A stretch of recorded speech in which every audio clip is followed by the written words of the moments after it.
अस्सलाम वालेकुम dear viewers, असां चैनल ते खुशामदीद। यूनिवर्सिटी ऑफ सिंध तरफां बैचलर डिग्री प्रोग्राम 2024 जी 5th प्रोविजनल मेरिट लिस्ट ऐं उन सां गॾोगॾु first provisional selection list special self finance announce कई वई आहे। इन जी जेके इंपॉर्टेंट डेट्स आहिनि उहो एडमिशन फीस चालान जेको आहे 7 फरवरी खां तव्हांजे पोर्टल ते अपलोड थी चुका हूंदा। अॼु खां ई उन जी जेका लास्ट डेट आहे उहा 13 फरवरी 2024 आहे। जेके तव्हांजा रिक्वायर्ड डॉक्यूमेंट जी सबमिशन जी लास्ट डेट आहे उहा 13 फरवरी 2024 आहे।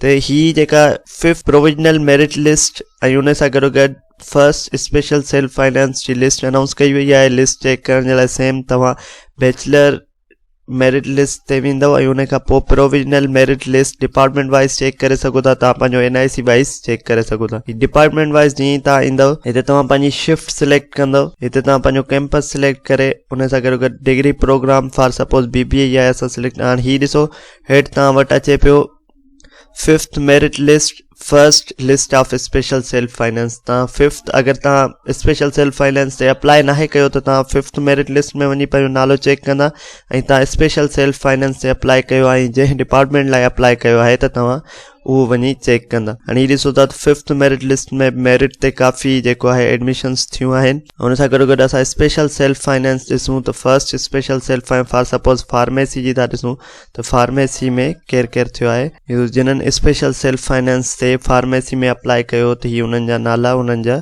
अचनि था। त हिननि कैंडिडेट्स जेको आहे स्पेशल सेल्फ फाइनेंस से फार्मेसी में अप्लाई कयो आहे उन्हनि जी एडमिशन थी चुका आहे। चॉइस फर्स्ट लिस्ट फर्स्ट में उन्हनि जो नालो अची चुका आहे। या चॉइस सही लिस्ट जेका हुई उहा स्पेशल सेल्फ फाइनेंस जी फर्स्ट आहे। तो उम्मीद था कयूं त तव्हांखे इन्फॉर्मेशन मिली वई हूंदी। यूनिवर्सिटी ऑफ सिंध तरफां बैचलर डिग्री प्रोग्राम जी 5th मेरिट लिस्ट ऐं स्पेशल सेल्फ फाइनेंस जी फर्स्ट लिस्ट अनाउंस कई वई आहे।